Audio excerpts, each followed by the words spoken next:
हर दिन परफेक्ट नहीं होता, पर हर दिन एक कहानी ज़रूर होती है। और आज की कहानी शुरू होती है एक फ़िश के बर्तन से। सिंपल सा दिन लग रहा था, बस लंच, डिनर, कुकिंग, डांस, मस्ती। पर कौन जानता था कि एक फ़िश बोन बनेगी हमारी विलन ऑफ द डे। तो शाम होने वाली थी, लेकिन सूरज अभी भी पूरे आसमान में था। और हम ना बाजार से ताज़े फिश लाए थे। वो ऑलरेडी कट थे और एकदम रेडी टू कुक थे, सिर्फ धोना था एक बार। तो मैं और सारी ने 2 बर्तन लेके बैठ गए, एक में ब्लैक फिश डाल रहे थे और दूसरे में पिंक फिश। और मुझे पता था कि सारिने की जो क्यूरियोसिटी है वो हाई होने वाली है। फिर मैंने उसको बोला था कि देखना, छूना नहीं बिल्कुल भी। और उसने प्यारा सा फेस बनाया, जैसे कह रही हो मुझे भी काम करने दो। तो मैंने धोने के बाद उसको टच करने दिया। पर हवा चल रही थी, सूरज का गोल्डन लाइट पड़ रहा था। और मुझे लगा ज़िंदगी के छोटे छोटे मोमेंट्स ही तो सबसे ब्यूटीफुल होते हैं। कहीं रश नहीं, कोई बैकग्राउंड नॉइज नहीं, बस हम, नेचर और एक शांत सा वाइब।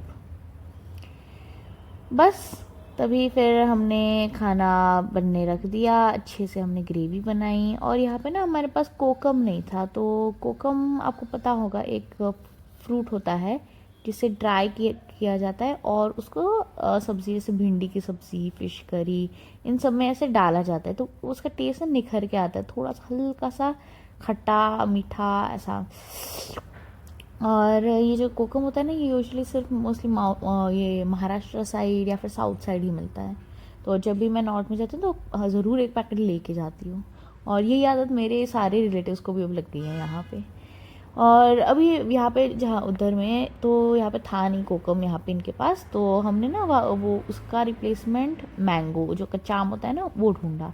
और हम कच्चा आम डाल के हमने वो फिश करी बनाई। इतनी टेस्टी, बाय गॉड। और आपको बताओ, फिश में काफ़ी डिफरेंस होता है नॉर्थ और साउथ के। जो साउथ की फ़िश होती है ना, वो बहुत ज़्यादा फ्लेवरफुल होती है।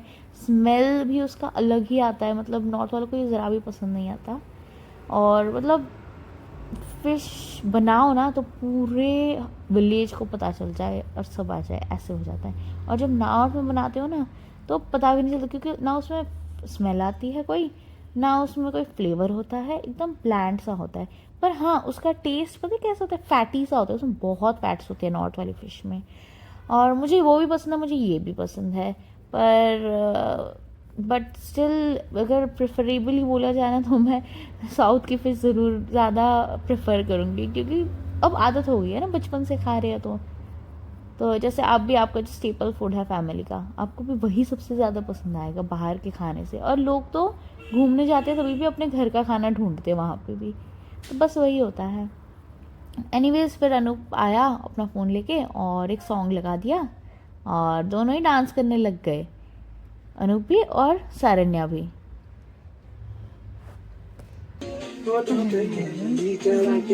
काले लगा के चल तुम सुंदर हमारे चुपके चुपके गाए आधी रात में आजा जिंदगी है सभी थोड़ा सा तेरा।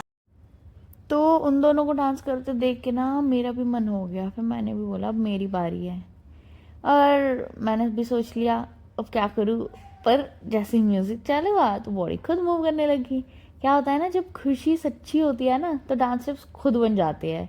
बाकी वैसे तो मैं बहुत कॉन्शियस डांसर हूँ, पर फैमिली के साथ अपने आप कर लेती हूँ। और ये एकदम फिल्मी मोमेंट था। कैमरा लेके शूट करा था और सारे ने अपने मूव्स दिखा के हंसते जा रहे थे बस। और मैं सोच रही थी कि भाई यही तो है रियल हैप्पीनेस, और क्या ही चाहिए लाइफ में। फिर रात हुई, हमने डिनर कर लिया। और डिनर जैसे किया ना, मैंने खा तो लिया, पर एक फिश बोन ना सीधा मेरी टंग के अंदर चुभ गया। पहले तो लगा छोटा सा प्रिक है, पर फिर जैसे मैं निकलती जा रही थी ना खाना, तो वो वहीं पे ही अटका हुआ था और फिर खाया नहीं जा रहा था। तो सारे देसी रेमेडीज ट्राई किए, जैसे कि पानी पिया खूब सारा, सूखा चावल खाया, बनाना खाया, बट सब फेल। मैं मिरर के सामने खड़ी होकर ना खुद ही निकालने की कोशिश कर रही थी, पर हो नहीं रहा था। तो अनूप बोल रहा था बार बार कि मैं करता हूँ, मैं करता हूँ। और फाइनली मैंने उसको हाँ बोला। और तब वो ना जाके किचन से ना टोंग्स लेके आया। बाप रे, मैं तो इतना घबरा गई थी ना। पर उसने 1 मिनट में, 1 मिनट भी नहीं लगा होगा, उससे कम उसने निकाल दिया। एकदम शॉकिंग था। बाद में मैंने गूगल पे पढ़ा कि फ़िश के जो बोन्स होते हैं ना, वो मोस्टली कैल्शियम फॉस्फेट के बने होते हैं और वो ना बॉडी में डिज़ोल्व नहीं होते। तो अगर आपके साथ कभी हो ना, तो ऐसे मेरी तरह कुछ मत करना और सीधा डॉक्टर होना तो उसने उन्हीं के पास जाना। तो ये सब ख़त्म हो गया। फिर हवा चल रही थी अच्छी, सारे ने अभी सोच चुकी थी और मैं यही सोच रही थी कि इतनी सी छोटी सी फ़िश की इतनी बड़ी कहानी हो गई। सुबह क्या पता था ऐसा होने वाला है। ज़िंदगी भी ना कुछ ऐसी होती है, कभी डांस कराती है, कभी चुप जाती है और फिर सिखाती है। हर दिन हर मोमेंट में कुछ सीखने का होता ही है। फिर हम सो गए और नेक्स्ट मॉर्निंग हम ऑटो में निकले। सारे ने खिड़की से बाहर देख रही थी और पूछ रही थी कि हम कहाँ जा रहे हैं, और मैं मुस्कुरा के कह रही थी देखते हैं, सरप्राइज़ है। और कैमरा उस मोमेंट को कैप्चर करता है। बस इतना ही बोलूँगी कि कहानी यहाँ ख़त्म नहीं होती, कहानी अभी बाकी है। क्या हम फार्म छोड़ रहे हैं या सिर्फ एक शॉर्ट ट्रिप है या पता नहीं। अगले व्लॉग में मिलते हैं इसके जवाब के साथ। That's all, bye bye friends.